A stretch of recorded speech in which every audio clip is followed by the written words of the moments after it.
नमस्कार दोस्तों, IAS prep YouTube channel पर आपका बहुत बहुत स्वागत है। हम आज यहाँ पर कक्षा 6 की भूगोल की एनसीईआरटी का, जिसका हम 7 चैप्टर ऑलरेडी डिस्कस कर चुके हैं, 8वां और अंतिम चैप्टर लेकर आपके सामने हाजिर हुए हैं। इस चैप्टर को डिस्कस करने के बाद ये एनसीईआरटी समाप्त हो जाएगी। चैप्टर बहुत ही ज्यादा इंपॉर्टेंट है। भारत, जलवायु, वनस्पति तथा वन्य प्राणी, अभी तक जो भी आपने पढ़ा है उसका ये निचोड़ है। कक्षा 6 की एनसीईआरटी में जो भी पढ़ा है उसका निचोड़, सारे कंसेप्ट यहीं पे लगेंगे। इसके बाद हम कक्षा 7 की एनसीईआरटी लेकर चलेंगे। फिलहाल हम इसको डिस्कस करते हैं, फिर आगे की स्ट्रेटेजी बनाते हैं। एक एक लाइन इंपॉर्टेंट है। मौसम वायुमंडल में दिन प्रतिदिन होने वाला परिवर्तन है। मौसम की बात हम करते हैं कि आज मौसम बड़ा सुहाना है, आज मौसम बेईमान है, आज मौसम गर्म है, आज सर्दी है, गर्मी है। तो ये मौसम वायुमंडल में दिन प्रतिदिन होने वाला परिवर्तन है। अब ये कैसे हम जान पाते हैं? तापमान, वर्षा, सूर्य का विकिरण इत्यादि इसमें शामिल है। ये घटक है उनके। जैसे कहते हैं ना, आज बड़ी गर्मी है तो तापमान की बात करते हैं। आज मौसम बरसात वाला है ना, बारिश का मौसम है। आज बहुत प्रचंड सूर्य देवता चमक रहे हैं, ठीक है ना, तो आज बहुत धूप वाला मौसम है। ऐसे ही तो मौसम कभी गर्म, कभी ठंडा, कभी आसमान में बादल, सब हो सकता है। और उसी के हिसाब से हमारी आवश्यकताएं भी होती हैं। ठंडक में हम स्वेटर पहनते हैं, गर्मी में हम सफेद हल्के कपड़े पहनना पसंद करते हैं। सफेद क्यों पहनते हैं? आपको पता है कि सूर्य की रोशनी इससे से ज्यादा परावर्तित होती है। काला पहनेंगे तो ज्यादा आकर्षित होगी, ज्यादा गर्मी लगेगी, ठीक है ना। ये भी विज्ञान का प्रश्न है। तो सामान्यतः भारत में मौसम जो होते हैं वो 4 प्रकार के होते हैं। एक दिसंबर से फरवरी तक का अगर समय लें तो ये ठंडा मौसम होता है, और मार्च से मई तक का गर्म मौसम होता है, और जून से सितंबर तक का ये मौसम जो होता है ये दक्षिण पश्चिम मानसून का मौसम यानी बरसात वाला मौसम होता है, वर्षा होती है। और अक्टूबर से और नवंबर में मानसून लौटने के समय शरद ऋतु होती है। इंपॉर्टेंट है। एक एक करके देखते हैं। तो शीत ऋतु जब होती है यानी कि ठंडे मौसम में सूर्य की सीधी किरणें नहीं पड़ती हैं, जिसके परिणाम स्वरूप उत्तर भारत का तापमान कम हो जाता है। और तापमान जब टेम्परेचर कम हो जाएगा तो ठंडी हो जाएगी, ठंड का मौसम आ जाएगा। ग्रीष्म ऋतु में हाई टेम्परेचर हो जाता है, क्योंकि इसमें सूर्य की सीधे किरणें सीधी पड़ती हैं अधिकतर। और इस समय क्या होती है? लू चलती है, गर्म एवं शुष्क हवा बहती है, उसे लू कहा जाता है ना। तो ये हो गया। आगे हम देखें तो फिर है दक्षिण पश्चिम मानसून या वर्षा का मौसम। तो ये कैसा होता है? मानसून के आगे बढ़ने का मौसम। आपको पता है ये इंडिया है, तो दक्षिण पश्चिम इधर से मानसून का प्रवेश, ये केरल का तट है, यहाँ से मानसून का प्रवेश होता है, ठीक है। और यही सबसे ज्यादा 92% वर्षा लगभग भारत की इसके जरिए होती है। फिर लौटता हुआ मानसून जो उधर से वापस आता है, ठीक है ना, उसके जरिए कम वर्षा होती है, कम स्टेटों में होती है। तो इसकी चर्चा हम कर चुके हैं, आगे भी चैप्टर्स में करते रहेंगे। यहाँ पे आप इतना जान लीजिए कि ये जो दक्षिण पश्चिम मानसून की बात मैं बता रहा था, ये वर्षा का मौसम होता है। ये बंगाल की खाड़ी तथा अरब सागर से स्थल की ओर हवाएं चलती हैं, तो इधर ये अरब सागर से और इधर से भी चलती हैं। ये बंगाल की खाड़ी है, ये अरब सागर है, और अपने साथ नमी लाती हैं। जब समुद्र की तरफ से हवाएं जाएंगी तो नमी लेके जाएंगी और पहाड़ों से टकरा के क्या करेंगी? पहाड़ों से टकराएंगी और ये यहीं पे वर्षा कर देंगी, गिराने लगेंगी जल। मानसून के लौटने का मौसम यानी कि लौटता हुआ जो मानसून होता है ये शरद ऋतु होता है। और ये क्या होती है? स्थल भागों से लौटकर बंगाल की खाड़ी की ओर जाती है। ये मानसून के लौटने का मौसम होता है। भारत के दक्षिणी भागों में, विशेषकर तमिलनाडु और आंध्र प्रदेश, देखिए ये दो हम चर्चा कर चुके हैं पहले भी, इन दो स्टेटों में इस मौसम में वर्षा होती है। और किसी स्थान पर अनेक वर्षों में मापी गई मौसम की औसत दशा को जलवायु कहते हैं। इतनी देर से मैं इंतजार कर रहा था कि जलवायु क्यों नहीं आ रहा है। तो जैसे क्षणिक 1 दिन 2 दिन का हुआ तो वो मौसम हुआ, अब कई वर्षों में अनेक वर्ष हो गए, ठीक है ना। अभी आप मत जानिए कितने वर्षों में, आगे इसकी चर्चा हम करेंगे। छोटी क्लास में अभी हम पढ़ रहे हैं, छोटी क्लास से आगे जब बढ़ेंगे तो चर्चा करेंगे। लेकिन कई वर्षों का होता है और इसको हम कह देते हैं जलवायु, ठीक है। तो यानी मौसम का औसत ही होता है। भारत की जलवायु मोटे तौर पर क्या कहते हैं? मानसूनी जलवायु है। मानसून शब्द देखिए फिर ये आ गया, अरबी भाषा के मौसम से लिया गया, जिसका अर्थ होता है मौसम। और भारत की स्थिति जरा हम देख लें तो ये उष्ण कटिबंध में स्थित है। भारत जो है उष्ण कटिबंध में स्थित है। अगर ये ग्लोब हम बनाए तो ये 0 डिग्री हमारा यानी इक्वेटर हो गया, तो भारत की स्थिति कहाँ है? इस जगह पे स्थिति आती है, ठीक है। तो ये उष्ण कटिबंध में ही तो स्थित है। थोड़ा सा और ऊपर आए तो थोड़ा उपोष्ण भी मिलेगा, लेकिन ये उष्ण कटिबंध में ये भारत है हमारा, मोटा मोटा आप समझ लीजिए। भारत में कृषि वर्षा पर निर्भर है, बहुत ही आप अच्छे तरीके से जानते हैं, बचपन से पढ़ते आ रहे हैं। भारतीय कृषि मानसून जुआ है। अच्छे मानसून का मतलब पर्याप्त वर्षा एवं प्रचुर मात्रा में फसलों का उत्पादन होता है। अब ये दिया है, जैसे अगर किसी वर्ष मानसूनी वर्षा कम हो या नहीं हो तो क्या होगा, तो फसल प्रभावित होगी, कुएं के पानी का स्तर नीचे चला जाएगा और गर्मी का मौसम क्या हो जाएगा, लंबा हो जाएगा और ज्यादा गर्मी पड़ेगी। किसी स्थान की जलवायु, उसकी स्थिति, ऊंचाई, समुद्र से दूरी। अब समुद्र से जो स्थान ज्यादा दूर होगा वहां पे वर्षा कम होगी, समुद्र से जो स्थान ज्यादा ऊंचा होगा वहां पे क्या होगी, वहां पे ठंडक होगी थोड़ी अपेक्षाकृत, जो नीचा होगा। ऐसे स्थिति उसकी कहाँ है, इक्वेटर के नजदीक है। अगर ये 0 डिग्री, फिर बार बार वही चीजें आती हैं। अगर इसके नजदीक है तो यहाँ पे आपको पता है कि सूर्य की किरणें ज्यादा सीधी चमकती हैं। यहाँ से अगर सूरज की किरणें चमक रही हैं तो ऊपर तो इधर टेढ़ी चमक रही हैं, यहाँ सीधी चमकती हैं। कम दूरी तय करनी पड़ती है, गर्मी ज्यादा होती है। इधर उधर जाएंगे तो कम ध्रुवों पे चले जाएंगे तो बिल्कुल गायब भी हो जाएगा सब, ठीक है ना। तो ये स्थिति है। तो इसलिए हमें भारत की जलवायु में क्षेत्रीय भिन्नता का अनुमान होता है। भारत कोई छोटा तो है नहीं, मैंने आपको बताया कि ये 2900 और 3200, ठीक है ना, ऐसे।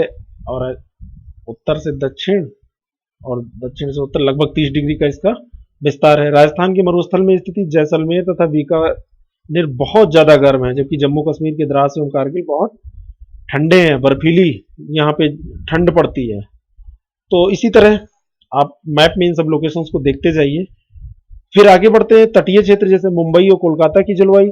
तो जब कोई शहर या कोई स्टेट, कोई शहर जब तट के किनारे होगा तो उस पर गर्मी और सर्दी का प्रभाव कम पड़ता है। क्यों कम पड़ता है, क्योंकि समुद्री प्रभाव उस गर्मी और सर्दी के प्रभाव को बैलेंस कर देता है। तो जैसे मुंबई और कोलकाता, यहाँ पे न ज्यादा गर्मी होती है और न ज्यादा ठंडक, मध्यम जलवायु यहाँ पाई जाती है। याद रखिएगा, ये सब प्रश्न बिल्कुल एक एक प्रश्न पूछे जाते हैं, वे ना ही अधिक गर्म ना ही अधिक ठंडी होते हैं। समुद्र तट पर होने के कारण यह स्थान बहुत आर्द्र बहुत होते हैं, आर्द्रता यहाँ ह्यूमिडिटी बहुत होती है।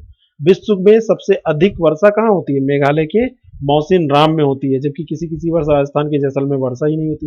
ये प्रश्न बहुत बार पूछा गया कि सबसे ज्यादा कहाँ होती है वर्षा, तो मेघालय के स्थित मौसिन राम में सबसे ज्यादा वर्षा होती है। मेघालय कहाँ है, सेवन सिस्टर जो मैंने आपको पूर्वोत्तर के राज्य बताए थे उनमें से एक राज्य है ये, इसकी स्थिति मैप में देख लीजिएगा।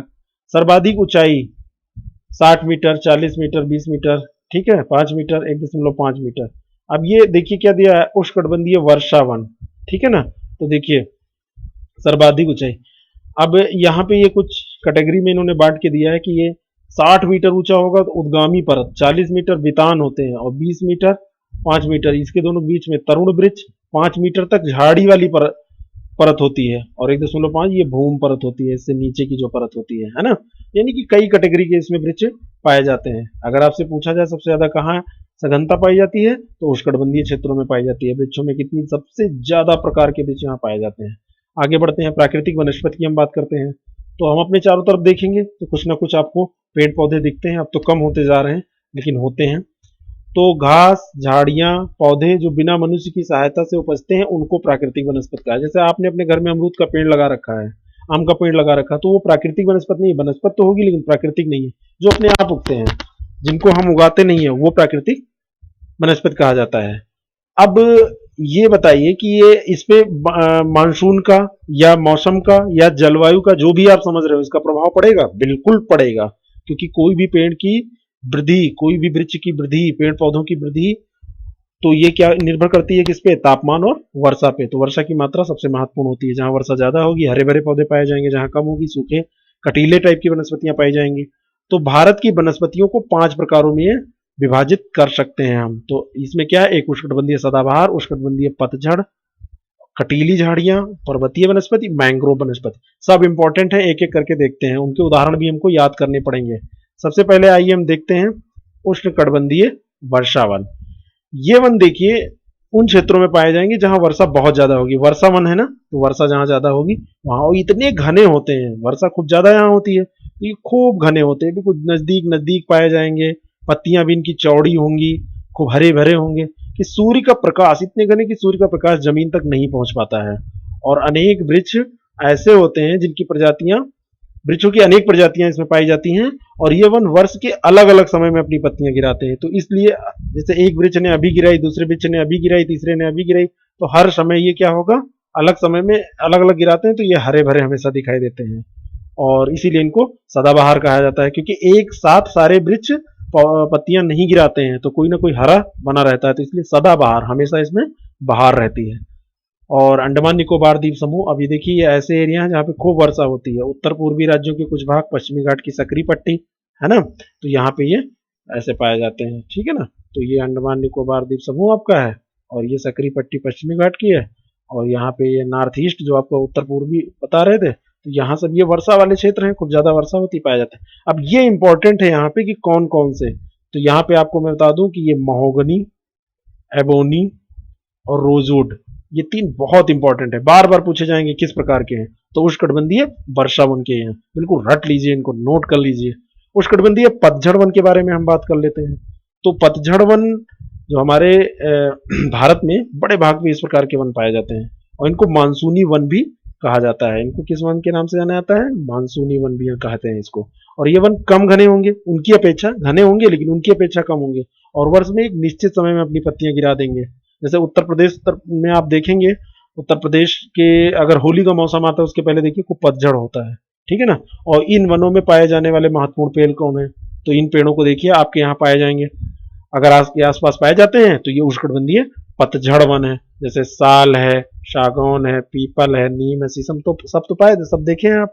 तो ये देखिए मध्य प्रदेश, उत्तर प्रदेश, मैंने उत्तर प्रदेश बताया था ना, बिहार, झारखंड, छत्तीसगढ़, उड़ीसा, तब महाराष्ट्र के कुछ भागों में पाए जाते हैं। तो ये उष्णकटिबंधीय पतझड़ वन होंगे। उदाहरण इसके भी याद कर लीजिए, पतझड़ में साल, सागौन, पीपल, नीम, शीशम, ठीक है ना, ये पतझड़ वन है, देखिए ना, सुंदर वन होते हैं, ठीक है।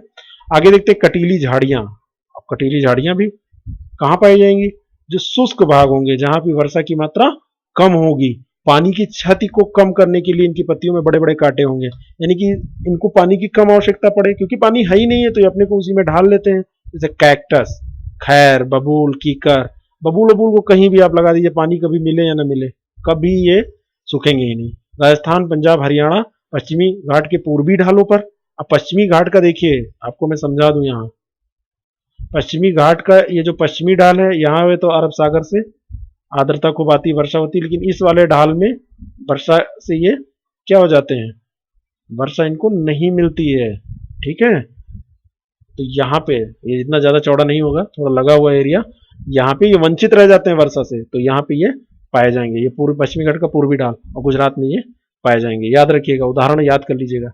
ये कटीली झाड़ियां देखिए, ये बबूल का पेड़ हमको देखने से ही लग रहा है, और ये देखिए ये ऊंट बना हुआ है, यानी कि मरुस्थल की बात कर रहे हैं, कैक्टस टाइप की है, नागफनी वनी ये सब पाई जाती है।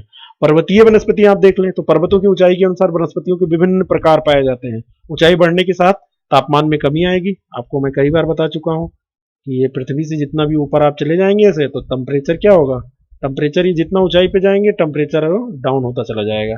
समुद्र तल से 1500 मीटर से 2500 मीटर, 1500 मीटर से 2500 मीटर की ऊंचाई के बीच पेड़ों का आकार क्या हो जाता है, शंक्वाकार होता है, और ये पौधे शंकुधारी वृक्ष कहलाते हैं। ऊंचाई भी इंपॉर्टेंट है, 1500 से और 2500 के बीच में, तो ये क्या हो जाता है, शंक्वाकार, शंकुधारी वृक्ष कहलाते हैं। इनको शंक्वाकार होता है आकार के कारण इनका। तो चीड़, पाइन और देवदार, तो इसमें प्रश्न देखिए कैसे बनेगा, चीड़, पाइन, देवदार कैसे वृक्ष हैं, तो पर्वतीय वृक्ष। आप पर्वतीय वनस्पतियां तुरंत मारिएगा, ऊंचाई कितनी ऊंचाई पाए जाते हैं, 1500 से 2500 मीटर की ऊंचाई पे, किलोमीटर नहीं मीटर।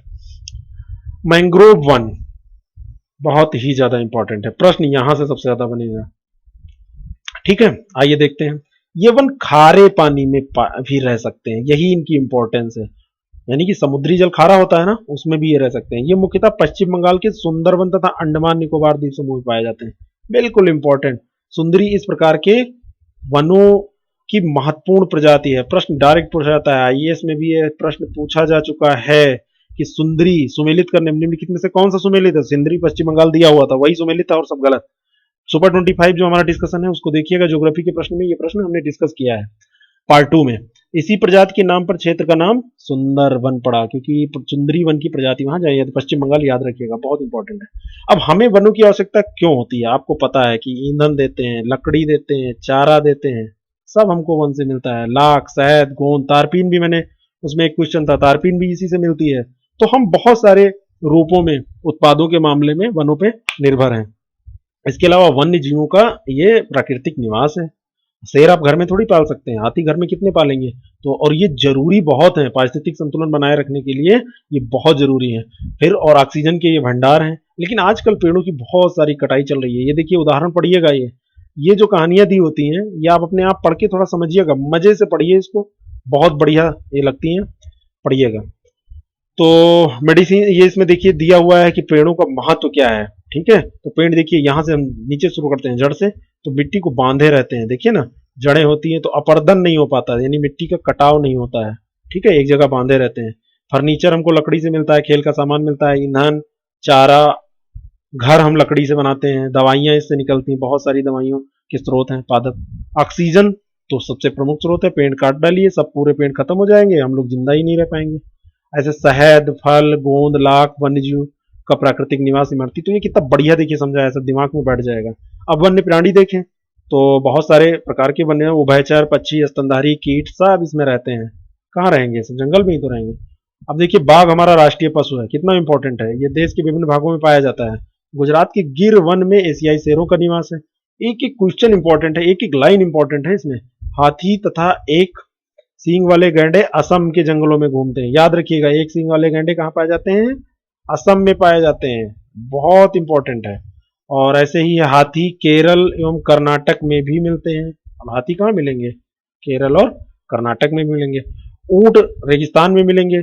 अब ये एक बहुत इंपॉर्टेंट है, देखिए ये जंगली गधा कच्छ के रन में मिलता है। सीधे पूछा जाएगा, आजकल गधों पे प्रश्न खूब पूछा जाता है, इस पे राजनीति भी होती है, चुनाव में देखिए मुद्दा बना था। तो जंगली गधा कच्छ के रन में मिलेगा, बिल्कुल इंपॉर्टेंट है, ये समझ लीजिए आने वाला प्रश्न है। जंगली बकरी, हिम तेंदुआ, भालू इत्यादि हिमालय क्षेत्र में पाए जाएंगे। अब हिम तेंदुआ तो आपको पता ही है, ऐसे जंगली बकरी भी वहां पे मिलेगी हिमालय वाले क्षेत्र में, याद रखिएगा। बंदर, सियार, भेड़िया, नीलगाय ये सब तो वहां पे रहते ही हैं। भारत में पक्षियों की भी बहुत सारी प्रचुरता है, जैसे मोर हमारा राष्ट्रीय पक्षी है। देखिए इसमें कितने बढ़िया से इंफॉर्मेशन दे देता है, आपको याद भी हो जाती है और पता भी नहीं चलता है कि आप पढ़े। तो मोर हमारा राष्ट्रीय पक्षी है, कितना बढ़िया। और इसके अलावा तोता, मैना, कबूतर ये सब पाए ही जाएंगे। भारत में सांपों की भी सैकड़ों प्रजातियां पाई जाती हैं, सब कुछ है। ठीक है ना, कोबरा एवं करैत भी इसमें पाए जाते हैं। तो ये सारे इंपॉर्टेंट है, यानी कि सब कुछ, आप अगर कुछ भी पूछा जाए पाया जाता है, हाँ पाया जाता है। वनों के कटने पर जानवरों के शिकार के कारण भारत में बहुत सारे वन्यजीव प्रजातियां तेजी से घट रही हैं। सरकार ने हाथियों और बाघों को बचाने के लिए बाघ परियोजना, हाथी परियोजना शुरू हुई। तो बाघ परियोजना कब शुरू हुई थी, अभी इस क्लास में आप नहीं पढ़ रहे हैं, लेकिन मैं आपको बताया दे रहा हूं कि 1973 में ये शुरू हुई थी और हाथी परियोजना 1992 में शुरू हुई थी, 1992। ठीक है ना, मेरे याद रखिए, आगे की क्लास में आएगा, फिर से हम डिस्कस कर लेंगे। और बहुत सारी तस्करी होती रहती है, इनको मारा जाता है जीव जंतुओं को। देखिए एक इसमें न्यूज दी है कि क्यों कैसे, इसको आप पढ़िएगा, रुचि का विषय है कोई इसमें, ये पुरानी न्यूज है। तो इसमें हड्डी, सींग, पंख, जैसे मोर के पंखों के आपने देखे होंगे, हवा देने के लिए पंखा बनाते हैं, सौंदर्य सामग्री के रूप में इसको यूज करते हैं, कमरा सजा लेते हैं। बताइए, मोर राष्ट्रीय पक्षी, उसको मार के हम कमरे को सजाते हैं अपने, ये सब गलत बात है। ये देखिए ये किसकी फोटो है, देखिए ये बहुत इंपॉर्टेंट लेडी है, सुनीता नारायण, है ना। और ये सुनीता नारायण जी की फोटो है। इन्होंने बहुत सारे टाइगर टास्क फोर्स की ये चेयरमैन थी। तो जो टाइगर टास्क फोर्स गवर्नमेंट ने गठित किया था, आगे क्लास आप पढ़ेंगे सब आपको समझ में आ जाएगा। तो इन्होंने बड़ा काम किया है इन सब क्षेत्रों में। तो ये चैप्टर में देखिए बहुत बढ़िया बढ़िया बातें आपने पढ़ी। कुछ पक्षी जैसे pelican, Siberian, crane, stork, flamingo, pintail, बतख, करल्यू, ये सब कहाँ, ये सब हमारे देश में आते हैं। कहाँ से, क्योंकि हमारे देश की जलवायु इनके उस समय अनुकूल होती है, वहां बहुत ठंडक हो जाती है। साइबेरियन क्रेन साइबेरिया से दिसंबर के महीने में यहाँ पे आते हैं और मार्च के आरंभ तक यहाँ रहते हैं, क्योंकि और बहुत दूरी तय करके ये आते हैं। बताइए कहाँ साइबेरिया, रसिया आप देखते हैं, रूस के उत्तर से ये उड़ के चले आते हैं। बताइए कितनी दूर, जहां आप प्लेन से जाने की कोशिश करते हैं ये ऐसे ही चले आते हैं। ये चैप्टर खत्म हुआ। तो ये याद रखिएगा, ये प्रवासी पक्षी पूछ सकते हैं, निम्नलिखित में से कौन सा प्रवासी पक्षी नहीं है। तो जो हैं वो रहेंगे तो ठीक है, जो नहीं होगा उसको मार दीजिए। कबूतर दे दे तो कबूतर प्रवासी नहीं है, कौवा भी नहीं है, तोता भी नहीं, मैना भी नहीं है। ठीक है ना, तो ये सब ऐसे याद रखिएगा। ये आज हमारी कक्षा 6 की भूगोल की एनसीईआरटी यहाँ पे कंप्लीट होती है। आगे हम कक्षा 7 की एनसीईआरटी लेके चलेंगे। विज्ञान की एनसीईआरटी हमारी कक्षा 6 की चल रही है, वो भी 2-3 दिन में कंप्लीट हो जाएगी, फिर उसमें भी कक्षा 7 में जाएंगे। फिलहाल हम भूगोल और विज्ञान यानी ज्योग्राफी और साइंस की लेके चल रहे हैं। आगे सारे सब्जेक्ट हम कवर करेंगे। आईएएस प्रेप से आप जुड़े रहिए, चैनल को सब्सक्राइब रखिए, घंटी वाले बटन को आप मेन पेज जब खोलिए वहां टिक कर दीजिए, टच कर लीजिए, क्लिक कर दीजिए, जिससे कि आपको नोटिफिकेशन मिलता रहे कि कौन सा कब वीडियो डाला जाता है। बहुत बहुत धन्यवाद।